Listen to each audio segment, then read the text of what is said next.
Jayesh. It's really great to have you join us as one of our first guests on the Stanford Founder podcast. To start off, tell us a little bit about yourself and what you're building at Silurian AI. I was a PhD student at Stanford Computer Science, working on modular decision-making systems. So, Mm-hmm, like, how do we have multi-agent systems can actually work together and mm-hmm, improve everybody's decisions? mm-hmm, But I realized that the actual bottlenecks for those things to work in the physical world were actually on the simulation side. So, how do we use machine learning to build those mm-hmm, simulations kind of became part of my thesis. And that led me to Microsoft to work on similar problems, like how do we build large scale simulations and improve decision making using those simulations. mm-hmm, In the process, got into fluid dynamics simulations and realized that all the hard work I was doing for like trying to come up with these new architectures, mm-hmm, geometric algebra, a lot of math in general, was a lot less necessary than just doing the deep learning part well. mm-hmm, And once we realize that the deep learning part works well, you just have to ask yourself, where is more data? Because these things will work even better if you have more data.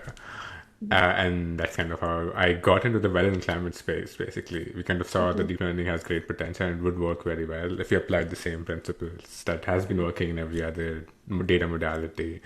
mm-hmm, It will help improve things here as well. And that's kind of how we demonstrated. mm-hmm, We had a Nature paper out recently from that line of work as well, but unfortunately, this wasn't really going to go scale up inside Microsoft, and we saw a lot of scaling opportunities if we actually went out and solved real problems. So that's mm-hmm, kind of what we are doing at Silurian. So we're trying to build the same kind of large foundation models for the physical world, starting with mm-hmm, weather and climate, and kind of mm-hmm. connecting it to their impact on infrastructure. Mm-hmm. Gotcha. That totally makes sense. Jerry's just being way too humble. He also just recently testified at the House Environment Subcommittee, which is like super cool. Thanks. Yeah. I think, yeah, we just got to present some of our thoughts on like how like AI can play a bigger role in this space. Mm-hmm. Mm-hmm.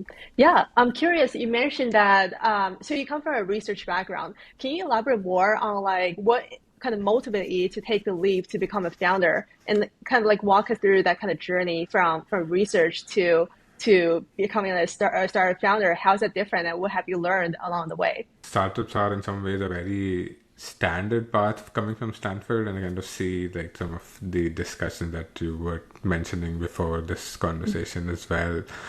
And the tricky part there is that I mean, people can so often are just doing it because others are doing it. Like, don't always Mm-hmm. necessarily have a clear direction or idea of like why you want to do something. So Mm-hmm. honestly, like even at Stanford, like I wasn't really thinking of doing a startup or anything. Like startups are a means to an end. Like everything in some ways is a means to an end. You're trying to solve some problem, and what is the right way to solve that problem?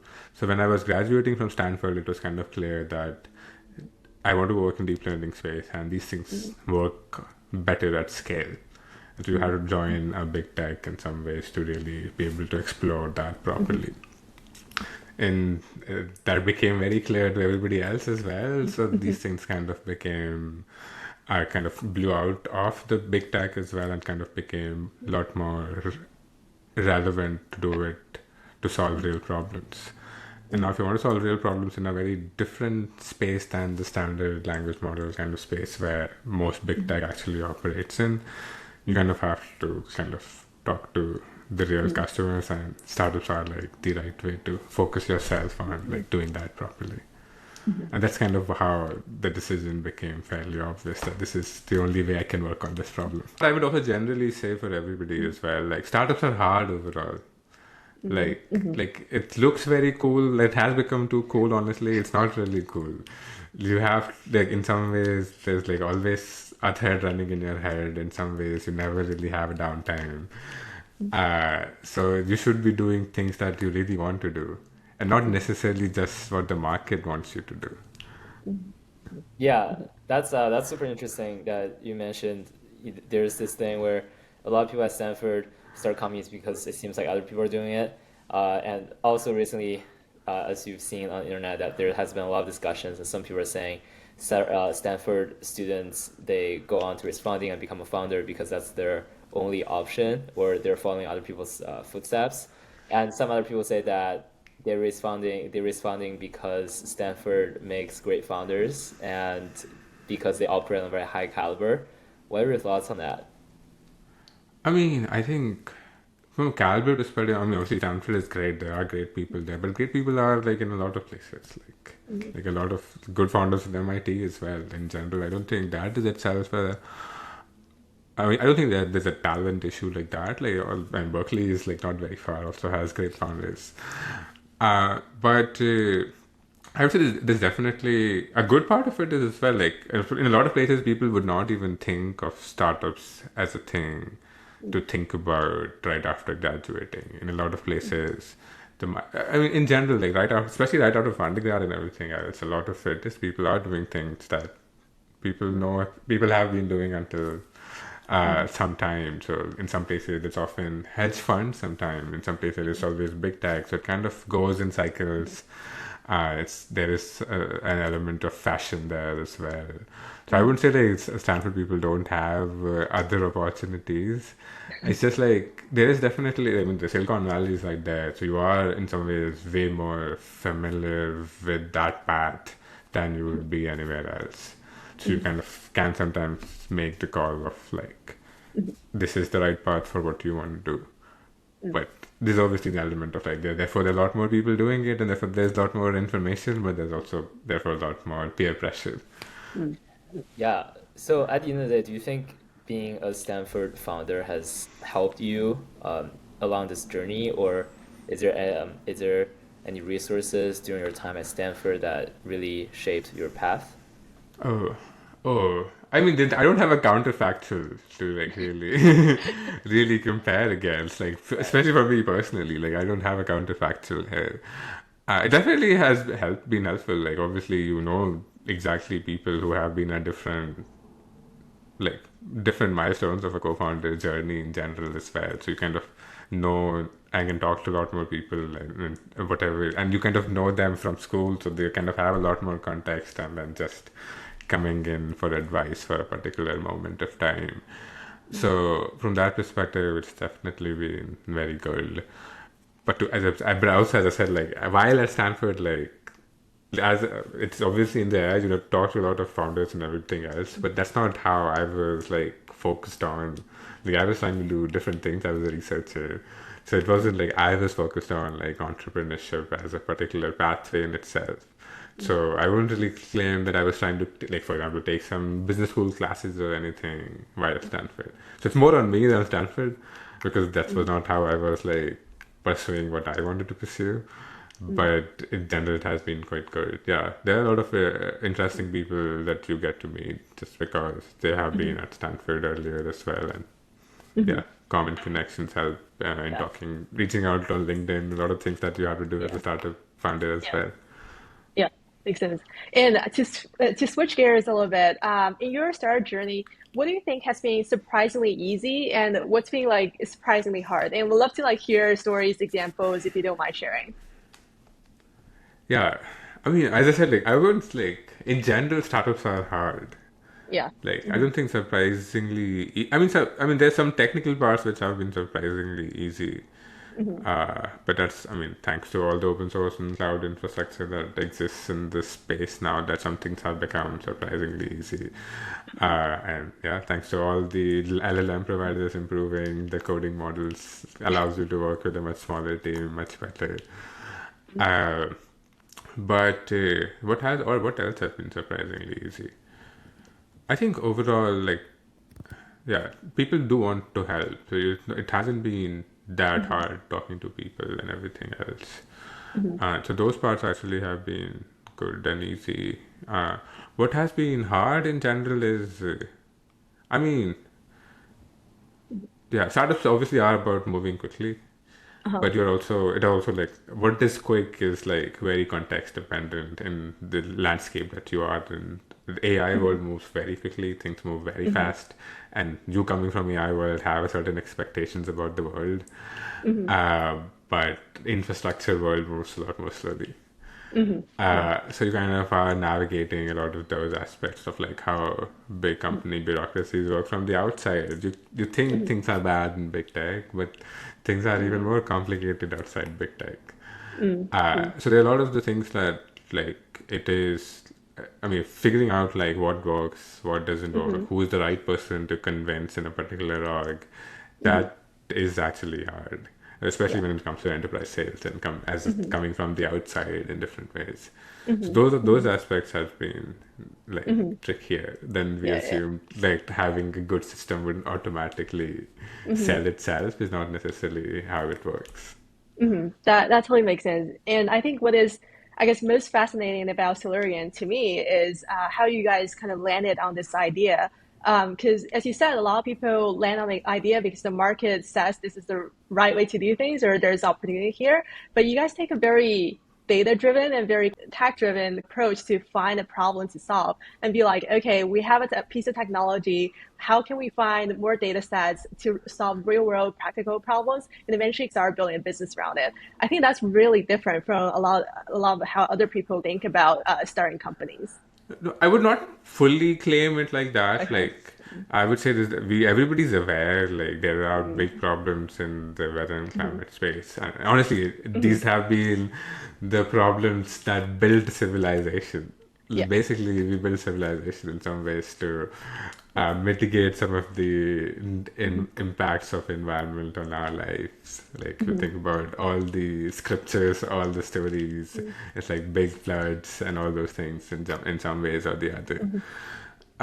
So I think what obviously attracted is like these are like big challenging problems and in some ways forever problems, but these are actually solvable now. It used to be only the government could do this, and you kind of have to build like government coalitions and figure all those things out, and then it becomes partly a bureaucracy problem and how to solve a lot of those problems. But now it can be a technical problem, and you can actually solve it at a much smaller organizational scale. And that opens up a lot of new ways of building things, new ways of solving things. And obviously it takes time to like map that all out and also like build trust in the new way of doing things. But it's also satisfying in a way to be able to build new infrastructure that the world is hopefully going to use for the coming decades. Yeah, I mean, I think something that I've been wondering is that in the context of your company, when I first, when I look at it, you're building the infra for the Earth layer of LLM. That sounds to me really fascinating, and I feel like I'm not an expert in terms of I guess the Earth and nature and everything that happens, and the weather and the earthquakes. So I'm actually curious. Is there any like fact that you can share with people who are not as familiar with the topic that might come off as surprising or interesting in a way? So, I mean, there are many different things. In some ways, computing was in, like, the first computers were invented to solve, like, weather forecasting problems.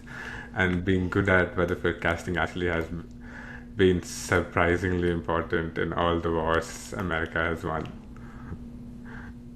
So, like, these are the things that, like, don't always come in, but those are things are very important for the logistics of, like, all those things that happen. But other interesting parts are in general is, I mean, yeah, I should have come more prepared with like these interesting facts, like how what the scale of data collection has been over the last decade. It has improved significantly worldwide. The satellites are much cheaper thanks to SpaceX. A lot more data being generated here. But I would say an unfortunate fact is like in some ways the current weather agencies are not actually using a lot of the data that actually they are collecting. They're probably able to leverage, depends on people you talk to, at max though 10%.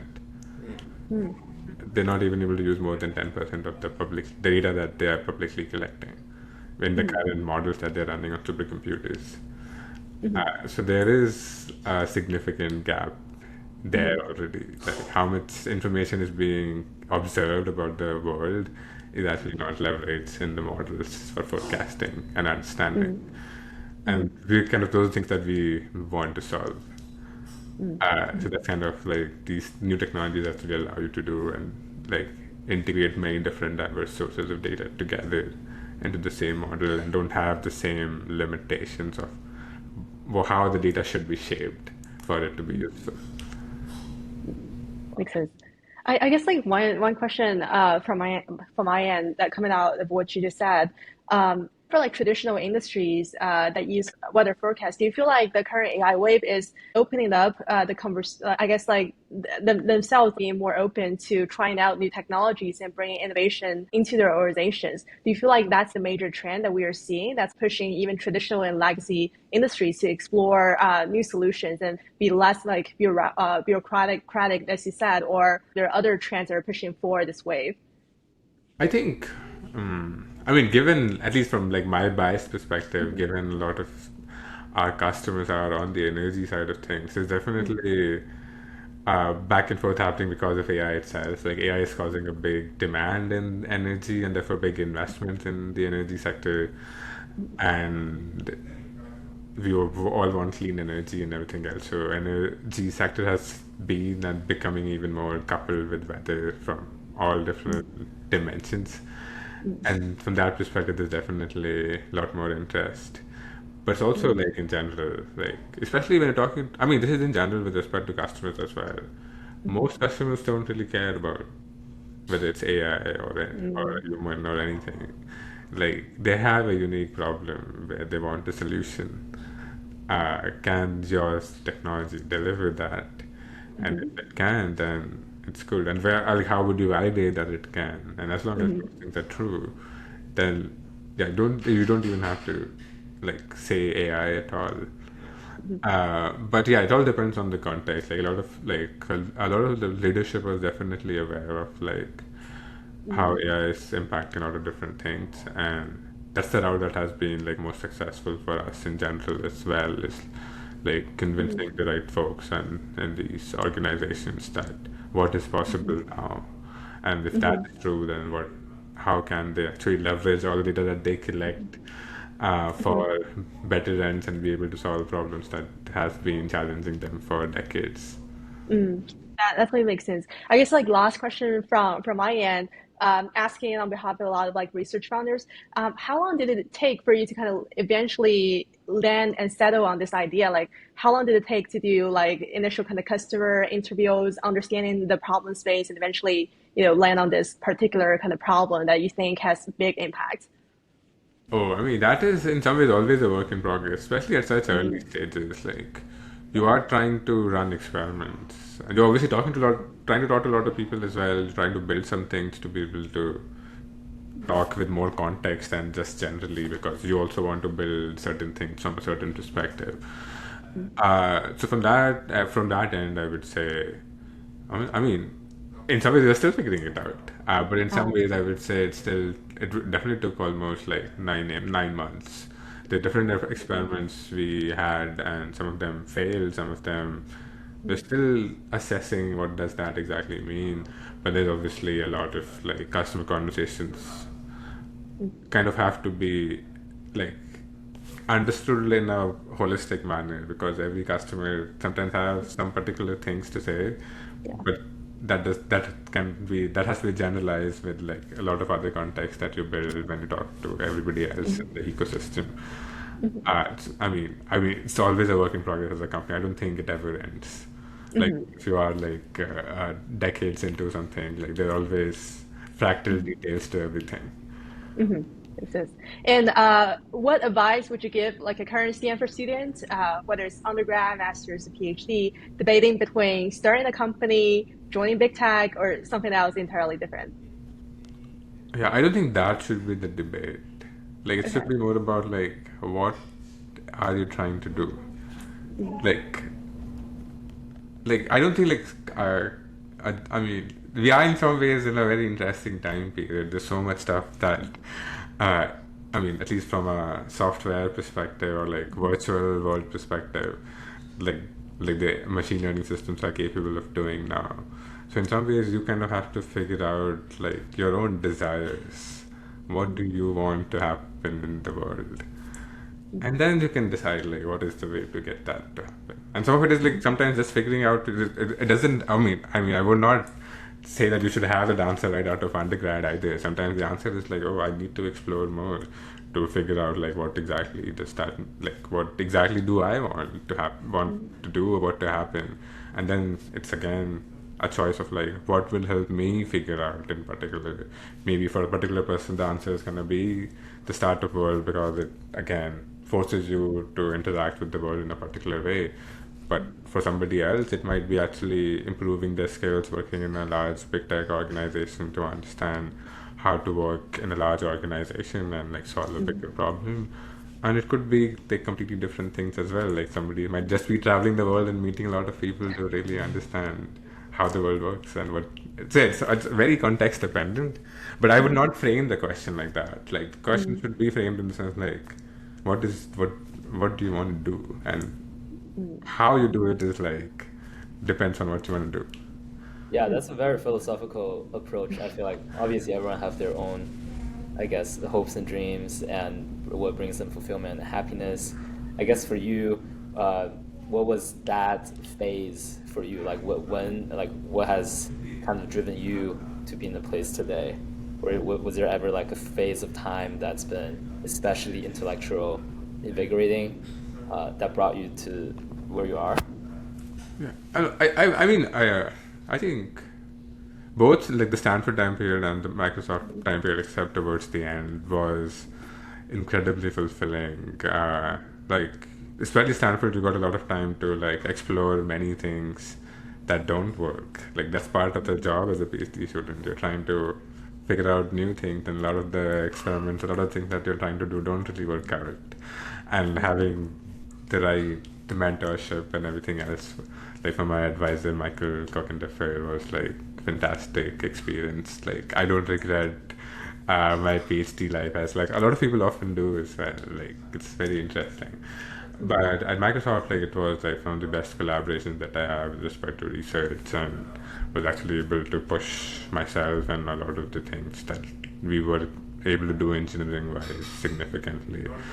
And yeah, it kind of opened up like better understanding of myself, like what aspects I actually enjoy and kind of want to see continue to be able to put more effort into.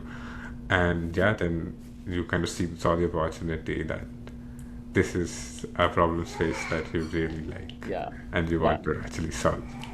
That's super cool. I've actually taken a class CS 238 with Professor Michael Kugendorfer. I'm not sure if you ever taught that class, but it's been a good time. Well, it's great to have you here today. We had a lot of fun time chatting and learning from your journey. Is there any last message you'd like to share with the audience? I mean, yeah, obviously, if you are interested in the general AI infrastructure, weather, climate space, we definitely are hiring, and we definitely would love to talk to you. So yeah. Cool. All right. Thank you so much, Jayesh. I'll stop recording now.